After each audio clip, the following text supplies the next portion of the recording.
Visuals by Tara. I got money, envy me. On the gang, I was the mob, what was you thinking? Remember them days and that shit. Yo, what's going on guys, welcome back to a brand new video on the channel. On today's video I'm going to be showing you exactly how you can edit like Sovioo. There could be any sort of range of editing skill. You can be the worst editor in the world and you will be able to do this with the presets that I'm providing. Everything that you need for this video will be linked in the description. Very easy to access, and with that being said, let's get straight into it. Okay guys, so the first thing you want to go ahead and do is just get your song of choice in and then just mark at the beat drops. In order to create a marker, all you have to do is press M on your keyboard across the beat like so. And to navigate between frames you can use the arrow keys on your keyboard. Then you basically want to go ahead and get your first clip of choice. All the clips that I'm using and the Rotoscope versions will be found in the Google Drive below, so you can go ahead and use that. Then you want to go one frame before the damage popping up, which is right here, and sync that up. Now actually it doesn't really matter too much about syncing it first because we're going to add Twixtor. So what you want to go ahead and do is go to the video effects and add Twixtor Pro. If you need any of the plugins, you can find them in my Discord, which is going to be linked in the description. We're going to start off by finding the first sort of frame where the shotgun is equipped. It doesn't have to be the exact first, but I think anywhere around here is good. You don't have to be exact. And you can go ahead and split the clip. Add your Twixtor Pro onto here. I've already added it, but I've added it twice because I'm an idiot. Go to the speed percentage and keyframe that. Then you just want to go ahead and go 1, 2, 3, 4, 5, 6, 7, 8, 9, 10. Basically you want to go 20 frames forward, so press your arrow keys 20 frames. Or you can literally just go into here and change this to 20 and then make this 50%. Set this to a slow fade and also set this one to a slow fade. Then we're going to go ahead and go 1, 2, 3, 4, 5, 6, 7, 8, 9, 10 frames forward. I'm going to set this to 25%. And then we're going to find sort of go a few frames forward, maybe around to 53, 54. Put this up to 300. And as you can see, the damage is there. So now we can just go ahead and adjust this Twixtor syncing a little bit by moving it back. And it will depend on your video. I don't really have a set way of doing this. I kind of just mess around until I get something quite accurate like this. And then you can go ahead and set this to a slow fade as well. Then you want to go ahead and go 1, 2, 3, 4, 5 frames after the kill and put this onto 50%. And then we can set this over here to a slow fade. Now you basically want to just go ahead and render this out and just test how it looks. So you just want to go ahead and pre-render this by dragging the area, pressing Shift and B. That will just quickly pre-render it. And we'll see how this looks. Now that doesn't look the best, so one thing you can edit to stop sort of jittering is the background motion sensitivity. Change this to maybe 54. We'll go ahead and pre-render this again and see if this looks any better. And as you can see, that does look a lot better.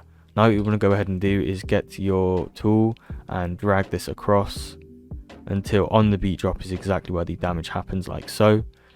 Now again, if you really can't be bothered to do this for your own clip, you can go ahead and use the one that I've already linked in the Google Drive. But that being said, you want to go ahead and start rendering from where you cut the clip until where the kill is. So basically, or actually you can just render the whole thing out. So after the kill, you want to find where the next beat drop is afterwards, and that's where we're going to transition into the cinematic. So you can go ahead and split the clip there. I'm just going to go ahead and render out this section here. Now before you render, make sure you press on the mute here so that it doesn't render with the audio, so we don't get any overlapping audio. And make sure on your project settings it's on 60 FPS, and make sure your render settings are also 60 FPS. So you go ahead and now render this out. And once this is rendered out, we can go ahead and go into After Effects to apply our SkinGlow effect. Right guys, so now that you're in After Effects with your slowed down version of the clip, make sure that you go onto your composition settings when creating a new one, and that you have it on the exact same FPS that you rendered it out in, which is 59.94. Hit OK, and then find the frame where the kill happens. So we'll just keep moving across until we find that right here, and hold Control Shift and D so you split the clip. And then here we have our area that we're going to be rotoscoping out. So I'm just going to do one frame, and then you can go ahead and complete the process for the rest of the frames. It really doesn't take that long. Choose this roto brush tool up here, double click on the clip that you want to rotoscope, and then you can basically hold Alt to delete areas, or you can just click over to select the area that you want to rotoscope. And you basically do this across the whole skin until you have a decent roto brush of what you want. And again, if it adds an area that you don't want, you hold Alt and then that will remove it. And you basically do this for each frame by holding Control and moving the arrow keys across. And then once you've done that, you'll have your rotoscope skin out, and it should be like this. Then okay, After Effects is really good. Hopefully this doesn't crash.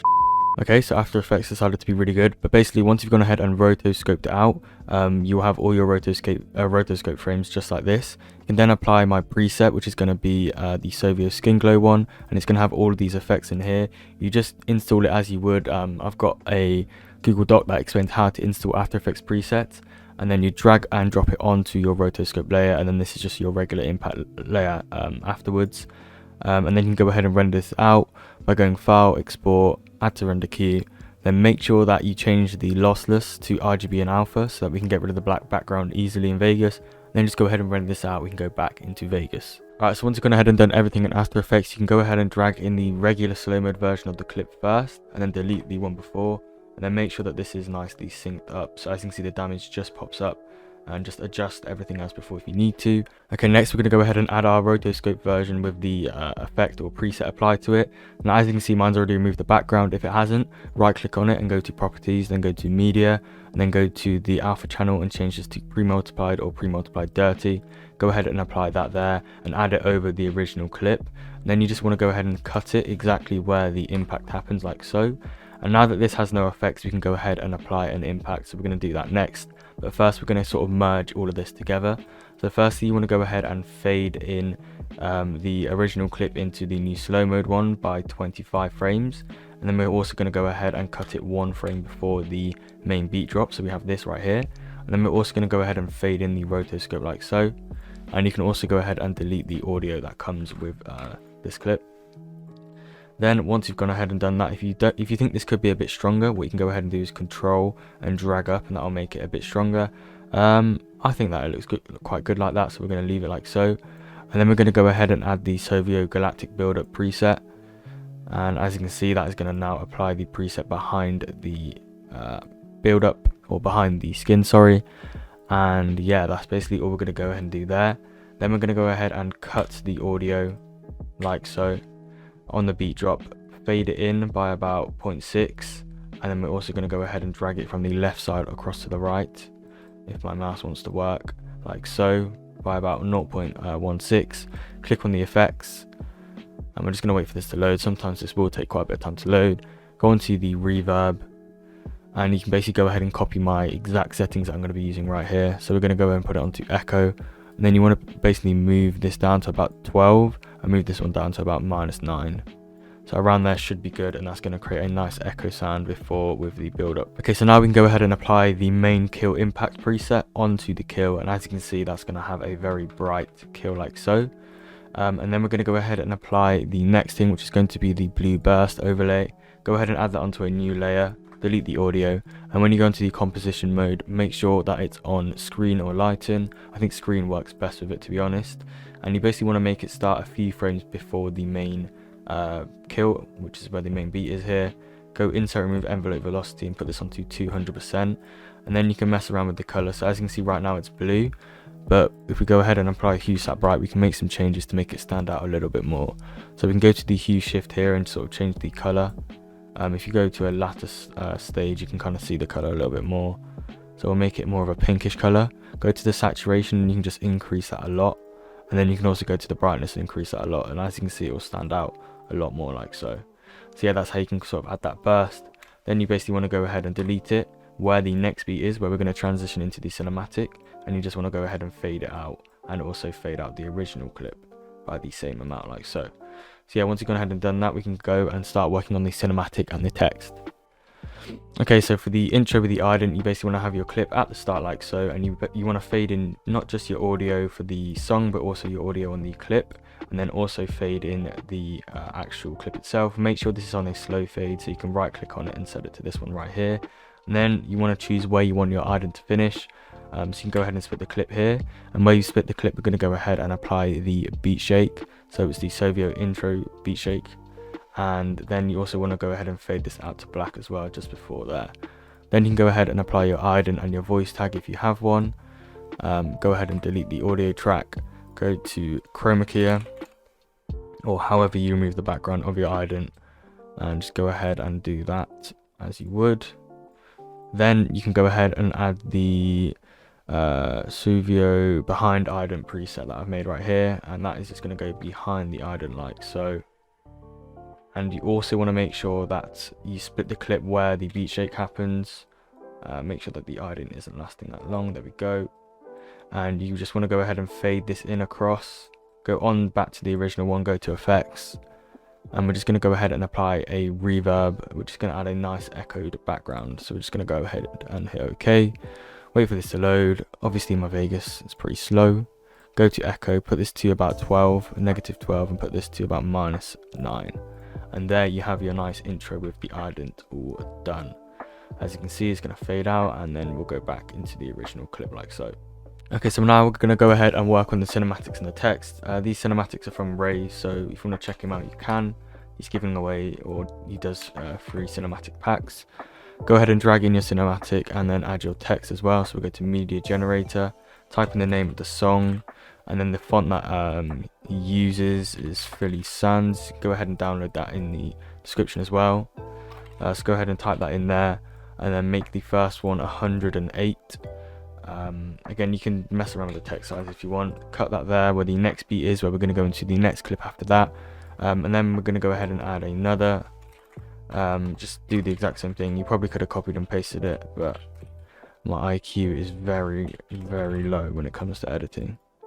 So yeah, leave that at 72, delete that there, and then we're going to lower the opacity of the one below to about 60%, and then apply the Taro Sovioo text preset. Where is it?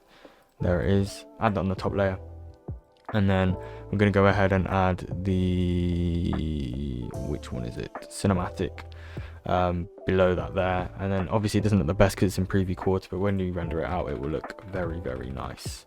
Once you've gone ahead and done that, you just want to go ahead and render this, because you can't add multiple presets in Vegas. Again, mute the audio and render that out, and then we can add the transition into the next clip. Okay, so once you've gone ahead and dragged in the rendered out version, you can go ahead and apply your transition like so. I don't know why it's a few frames too long. It's because I messed up the marker. There we go.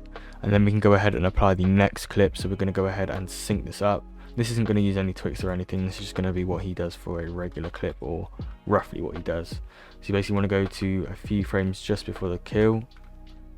So around here, split the clip and delete, and then go to where you want to mark where you want the beat drop to be. So it's going to be right here. Drag this across, and then here we're going to go ahead and split the clip like so, and we're going to go ahead and on the beat drop right there, and we're going to go ahead and apply the edge lines and transition. So this is going to have a nice transition going in, and it's going to have this really cool edge sort of detect effect. It's more of a precise thing, but I just thought I'd put it in because it looks cool. And then we're going to go ahead and apply velocity. So you want to go ahead and make a point on the kill, then go 1, 2, 3, 4 frames to the left, and then go another 1, 2, 3, 4 frames to the left again, and then go 2 frames. Then you want to set this one right here to 125%, and then you want to go ahead and set this one here to 65%. Then you want to go onto the kill and set this to 300%, and yeah, and then go 1 frame to the right from here and set this to 50%. Then from the main point, you want to go 1 frame to the left and split it, and here we can go ahead and add the RGB impact like so. And then also you can go ahead and add the blink sort of effect. So that is going to be on a more subtle beat shake, like in this example here, and it will just get it out of this sort of edge detect sort of thing and put it back into its original version. And as you can see, it's got a nice sort of hue sat bright before the kill, so it will reduce the saturation a little bit. And optionally, if you want, you can add a little bit of a pre-shake, which I think I am actually going to go ahead and do. You can make your own, or you can just copy mine right here. So I'll just add my pre-shake, put the amplitude to 0, and then keyframe that. We'll go 1, 2, 3, 4, 5, 6, 7, 8, 9, 10 frames to the left, put that there, and then we'll make it like 0.2. Now we'll just add a little bit of shake before the kill. And then yeah, that's basically everything there. What you can go ahead and do is enable the BCC linear color key, so that will fade out if it's the last clip for the preview or whatever. But yeah, that's basically everything except for the SFX. Go ahead and add the striker pump one that I have in here. You want to go like 2 frames before, add in your SFX. You can also add the eliminated sound. It's really all up to you. You can mess around with the SFX. You're probably using pump clips as well. But yeah, once you've added your SFX, that is the whole video done. As you can see, it's really simple and easy to do. You just need to apply the presets that I'm giving out. There's a bunch in there, so you can go ahead and mess around with it. Oh, not cinematics, color correction, you can go ahead and add. I've already got that on the layer, I've just got it disabled. But yeah, this color correction is actually so nice. It just makes everything look so good. So yeah, if you enable it, as you can see, just look how nice it is. It makes everything so bright and clean.